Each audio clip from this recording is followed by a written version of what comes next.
So welcome back to another episode of Talking Tech. On today's episode, we're joined by Max Izbrodin and Steve Jefferies, two very senior managers at Willis Towers Watson. Thank you for joining us, guys. We also have Adam Sutton, who's one of our senior team leads at Client Server. I was wondering if maybe we could start with our viewers, because obviously not everyone knows you as well as we do.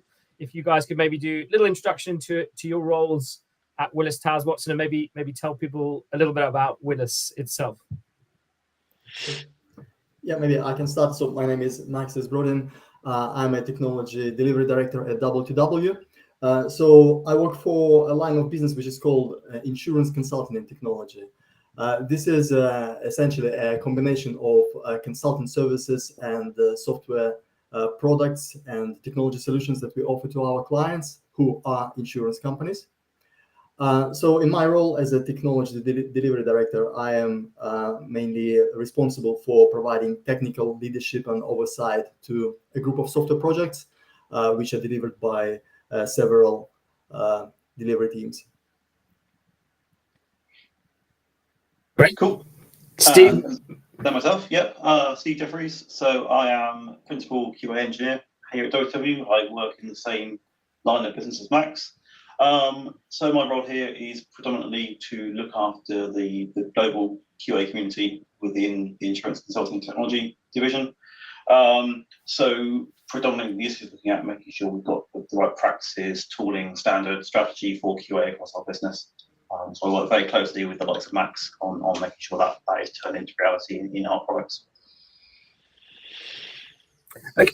Maybe to kick things off, because I know that we've worked with you guys for a long time, probably much longer than you'd care to remember. But we sort of, the idea of this Talking Tech was to discuss like career opportunities in modern organizations, like for junior to mid-level engineers, and how that looks from WTW. So maybe to start with, what are the career growth opportunities at Willis Towers Watson for a technologist? I would say we offer actually plenty of career growth and opportunities. So as an organization, we have several multidisciplinary teams working on a wide range of software projects, software products. These teams require obviously quite a wide range of skills and people with different levels of expertise. So just also to give you an example, if you talk about role of a software engineer, so nowadays, software engineer, there could be, again, different areas of specialization. There would be engineers who specialize in the development of complex algorithms, which could be predictive modeling, machine learning, or optimization algorithms. There are engineers who actually specialize in the development of robust and performant backend systems. There are front-end developers who are capable of building effective and responsive web user interfaces. Then there are cloud engineers who have expertise in cloud technologies, who are capable of building complex solutions running in the cloud. And this is just one role, so just software engineers. So we can see how wide, again, kind of different types of knowledge and skills that it may require. But apart from software engineers, obviously, I was, as I'm talking about multidisciplinary teams, it's not just software engineers. There are also obviously product owners, there are engineering managers, there are DevOps engineers or infrastructure engineers. Quite an important and wide area is the discipline called QA engineering, which is quality assurance, where I think Steve can say quite a few words on this. But just in general, what I would like also to say is that as the organization, in terms of career growth and opportunities, what we offer, it is quite an inclusive and diverse environment where, again, it's a friendly environment with people are supportive, quite a lot of smart people coming from different backgrounds, which is, again, means there is a lot to learn from everyone, probably. In terms of career, so we support also obviously professional development by providing different type of kind of training, giving people opportunities to participate in different projects and initiatives. in terms of career progression, people don't have necessarily kind of to move to managerial role when they reach certain levels. We have a lot of examples of engineers actually reaching quite important senior roles within our organizational structure who are still very technical. They are pretty much hands-on. And also another thing to mention probably is the opportunity that we give to people to allow them not necessarily kind of to stick with a specific role or to remain on a specific career path, but opportunity to switch roles, to move between areas. Again, here we have examples of software engineers, for example, moving to product management, or QA engineers switching to software development. So these kind of examples. Yeah. Would you like to say a few words on QA, Steve? Yeah, just regarding, I think you've covered lots of the kind of the general broad range of roles we've got here, right? I think Max has really summed up. But what we have to offer here is huge. In the QA roles specifically, Max has mentioned a lot about that being a very broad role now. We are much more around gatekeepers of quality than purely testing or QA in the more traditional sense. That really offers massive opportunity for people to broaden their skill set, even within that QA role. But even as Max has said, there's opportunities to kind of really go outside of that role and step into different roles if you want to. And we really don't like to silo people just doing kind of one job, one role here. So it's definitely not boring, that's for sure. It's definitely an exciting, fast-paced place to work. It's really good. I've really enjoyed it so far. It's really good. I mean, one of the things for me, especially because, as I said, Max covered so much then, is you guys have got a fantastic retention rate of staff and obviously a great career path for them. You know, that takes time, I suppose, in a business to evolve. How have you seen that evolve during your time at WTW? How have you seen that progress in the business? I think. Sorry. Say that again. So in terms of the how. I suppose just the career. You guys been a while. Like, how's the career path evolved? How have you adapted to new people coming in the business and change? How's that looked? I think we touched on it a little bit already. The roles have grown a lot more broad than they have done before. So maybe even when I joined the business, and this was sort of 5 years ago, roles were pretty well defined. I think they're becoming less well defined, and I think we've got a number of kind of additional kind of tracks or roles that have sort of kind of exploded almost over the past few years. So the DevOps area, particularly, DevOps has become more than just a role. It's just kind of a way of kind of operating almost for us now. So everyone needs to broaden their skill set. So that kind of broadening of horizon, giving people more opportunities, means that actually our roles themselves will be much more broad. And actually we're attracting a much more diverse group of people as a result than we ever have done, which probably ties into our kind of changing kind of product landscape as well as we can evolve as a company. Yeah, I was actually going to. Oh, sorry, Max. I was actually going to say, just based on what you said there, Steve, when you're looking for those engineers at that kind of junior to mid-level level, are there specific skills that you look for now, given given how broad your teams are in terms of their responsibilities? Are there specific skills that you would look for now that maybe you wouldn't have done 5-6 years ago that would allow them to adapt a little better to different teams that work in different ways?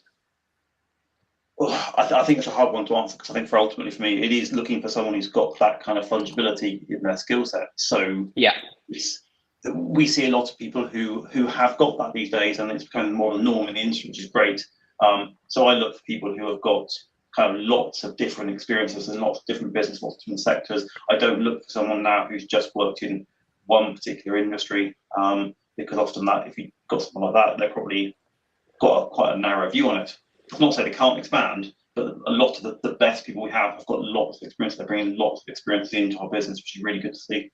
But I don't think you can pinpoint one particular skill to look for, because everything's changing so quickly. Yeah, still there are obviously some kind of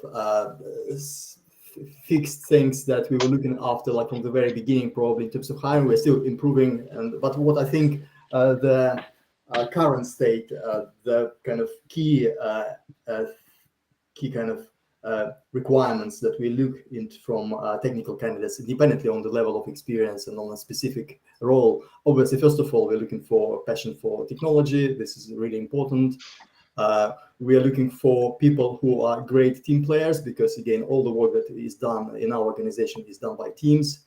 So this is quite critical, quite fundamental. Given our culture, we expect from people who join us, they should be kind of a drive for continuous learning and improvement. This is definitely very important. And another thing which is obviously also quite key, I would say, is the flexibility. And by flexibility, what I mean is adaptability to change, adaptability to the needs of the team and the needs of the business, which again can change in a dynamic environment like ours. So these things don't change really, I think, but still we're probably getting better in again to kind of focusing on the right things. And when we talk to candidates, trying to identify whether the candidate can have this type of skills or not. So I mean, maybe a question following on from that, because I suppose what people or engineers look at when they look at organizations is how can they best frame themselves to be someone that you like. From a CV, it's very difficult from a CV what they like, what they're good at. Is what would you say are the sort of key characteristics from a tech candidate you look for that would be a great fit for WTW?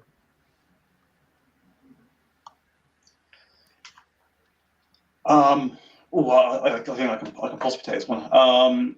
So a good candidate for us. So I think someone who we've touched on a few bits around kind of their core skills, match testing, and the passion for technology, willingness to learn already. I think those are some of the key things we're looking for. I think we want people who are going to fit in with our values as well. Again, these are soft skills. These are harder things to measure. You can't just look necessarily at someone's soft skills and measure them very easily. But we have some really strong values here, I think, in WTW, and they're values that we don't just put on the wall and just put on when people just read them. They are values that we kind of live and breathe. So I think we are looking for people who genuinely are key team players, people who can operate in kind of our landscape where we have a high degree of quality and excellence in our product.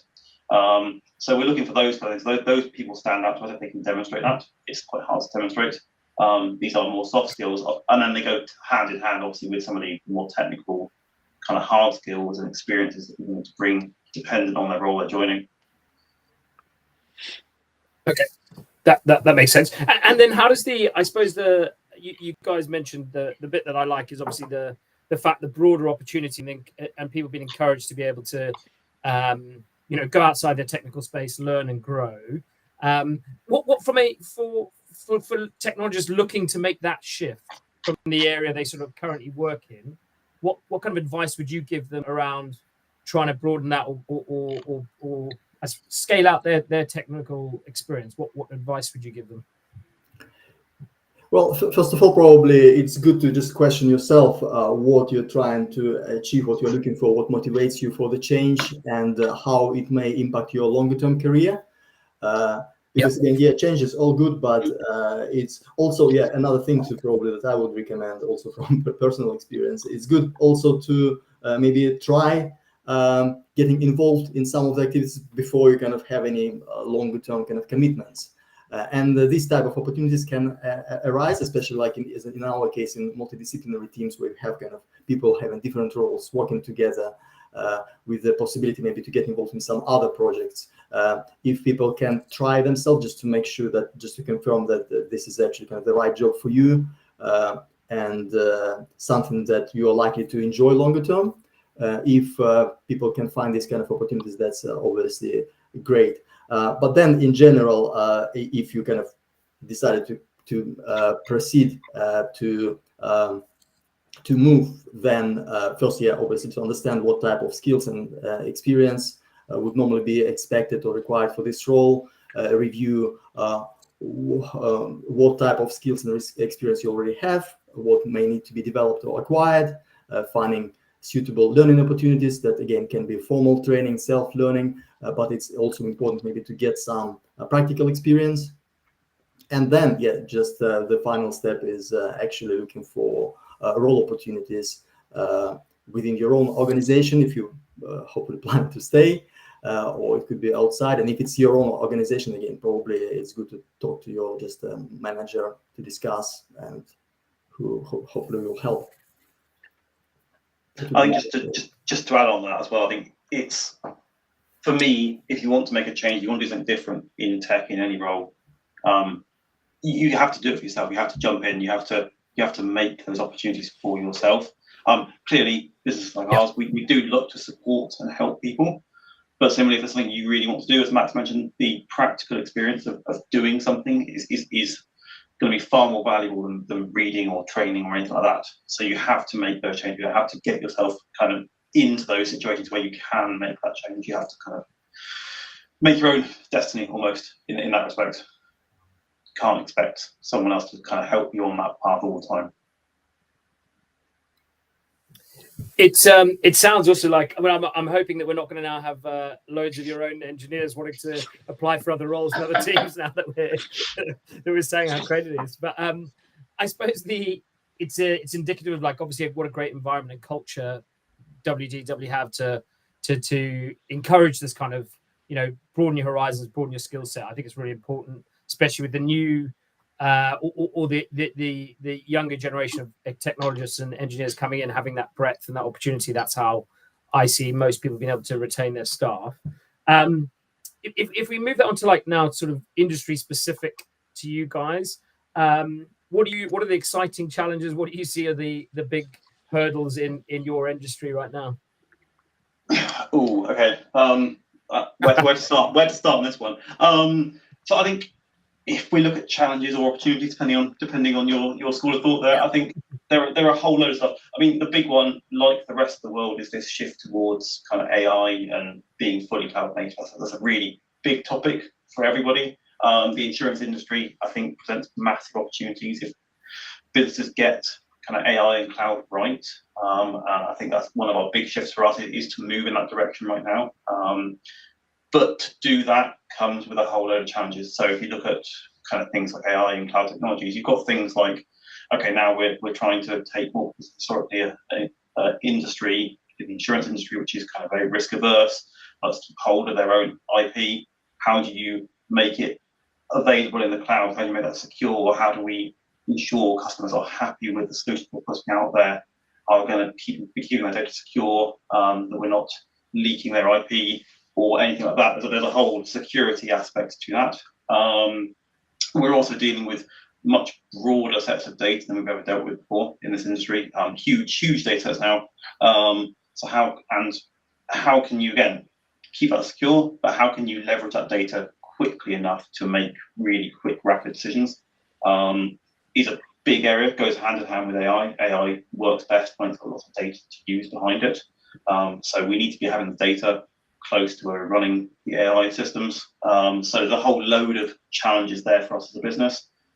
And then, like the rest of the world, we're dealing with increased levels of compliance to go with some of those kind of changes in technology. So keeping ourselves at pace with the latest regulations, data protection regulations, kind of insurance specific regulations, for a global business like ours can be really challenging. So yeah, plenty of challenges. Yeah. I find it really interesting, especially with how involved, or how businesses are taking up the challenge of AI, because it's something that everyone's on board with, everyone's trying to integrate. I think it's a case of not everyone knows exactly what they want to do with it, but they know they should do something with it. And I think probably in bigger global organizations like you, it's even harder to, as you said, to not only get buy-in, but then implement that into your business on a global structure. Other than AI, what does, I suppose, or how has technology changed your industry sort of over the last? How's that sort of curve gone? I know AI is coming out, but how's technology been I suppose a sort of changed the face of the industry that you're in at the moment? Yeah, actually, I think we are quite lucky and privileged to work for a company that has been producing innovative software that has been transforming the insurance industry for more than 25 years. And looking backwards, like where the industry was and where it is now, originally, I remember, as far as I understand, it's probably, again, a lot of insurance companies were like quite a lot on spreadsheet software, like Excel, for example, quite heavily. Obviously, spreadsheet software is a wonderful tool. It's very powerful usually, and it still has its place everywhere. But it's a general purpose software with lots of limitations, and it's not always quite suitable for building and managing complex solutions. So this is where, again, some insurance companies at some point who could afford it, they started development in-house software solutions, which was, again, obviously very expensive and slow to implement and maintain. In many cases, these solutions were quite inflexible and far from being optimal. So this is where, when companies like ours started offering specialized commercial software products, this introduced quite a lot of changes for the good in the way how the industry just kind of goes about its business. In many occasions, it literally transformed the industry by making the business of insurance companies, the operations, much more efficient, much more profitable. And then again, so previously, again, these software products, the commercial software, mainly it was companies had to manage this software on premises. Then with now with cloud technology, software can be hosted in cloud. In many cases, it can be just simply consumed as a service, which is again quite a bit of a change, I would say. And so it's actually quite exciting time still, because it's not finished. We still can see this transformation ongoing. And in our company, for example, we also still have quite a few new innovative projects in progress. It's I think probably a question that Adam was about to ask probably, but I was going to say that we worked with you guys for a long time, and hiring's been a big thing. We're trying to meet those expectations and meet those, I suppose, the needs of the business to grow, bring in fresh talent, continually trying to challenge, the status quo. How, from a hiring managers looking to hire, how have you found working with recruitment consultancies? What benefits do you see from that? Because I know there's big internal teams that also do the hiring, but what are the benefits you've seen from working with recruitment businesses? I think the main benefit I think we see is the quality of candidates that we see coming through when we deal with consultancies. I think we are, as we've discussed on this call, we're looking at a landscape that's constantly shifting, and our requirements, our needs, our expectations of people we're hiring is constantly shifting. So we need to be bringing in the talent into our recruitment process that is kind of high quality and needs to be brought in pretty quickly as well. And the pace of the market is pretty quick. Recruiters and the specialists and the recruitment consultancies bring to the table here allow us to do that at pace. The other benefit for us, again, global company, means that we can engage with recruiters within the kind of specific markets we're hiring within, whether that be within the UK or other countries. That's super valuable to us, because we can then tailor our kind of recruitment strategies based on the input from the recruitment consultancy. So we're hiring in the right way for that particular market, again, allowing us to hire quickly and to give the right experience to our kind of potential kind of employees in the future as well. It's I feel like you've pitched us very well there for me, Steve, to sort of ask about how successful client server are. But it's it's one of those, especially at the moment, I think there's such big talent acquisition teams internally. I think both of them can live together, because, as you said, I think if you've got the ability to leverage global hiring needs across a business that's trying to scale or specific niche, they definitely don't. They're not mutually exclusive. I think they're probably something that people need together. Absolutely, yeah. We need both. We need kind of all avenues, as we've talked about. The pace of hiring right now for us is high. The turnaround from the market is high. We need to be exploring all our avenues. So absolutely, recruitment consultants have their place, as do our internal kind of recruitment teams and our direct recruitment source kind of approach as well. We've got lots of different avenues going on to work in parallel to get the right talent into our business.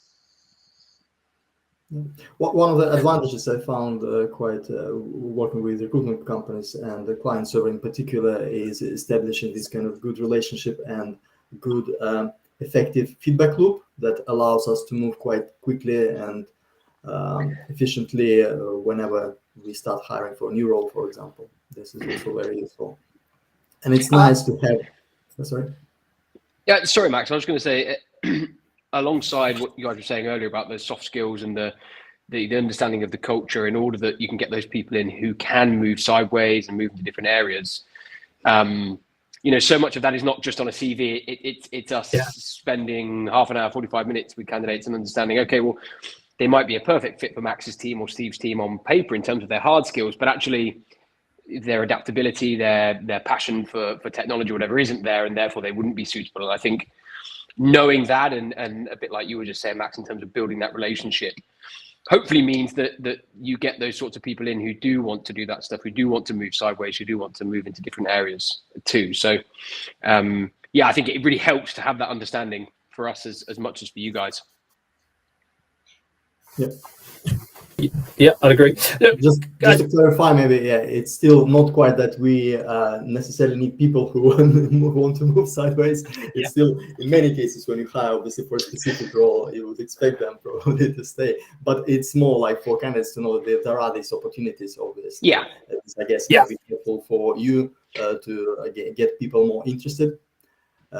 In terms of the feedback and this kind of relationship and managing first we're managing expectations, so clients at least know what to expect. This helps us with kind of keeping quite low turnover with people we get from the agencies.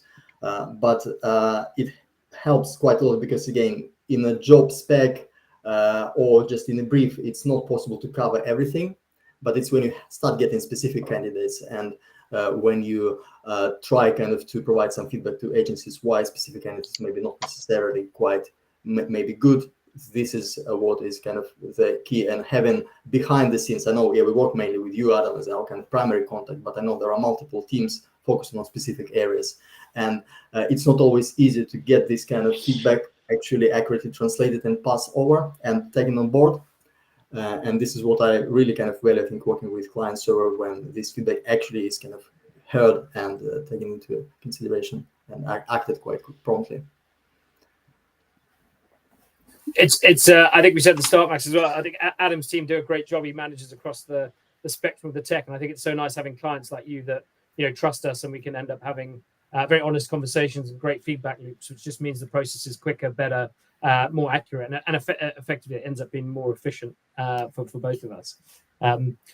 Look, I'm really conscious we kept you guys for ages already, and appreciate the time you've given us. I think it'd be a good time to say thank you for joining us, and maybe we can set up another one in the future around some senior hiring and management, and follow some engineers that have changed path and get them on as well to understand that. But really appreciate your time today. It's been very kind of you, and thank you very much for giving up your morning to us. Thank you. Thank you. Cheers. Cheers, guys. Look, Bye-bye. join us again on another episode of Talking Tech.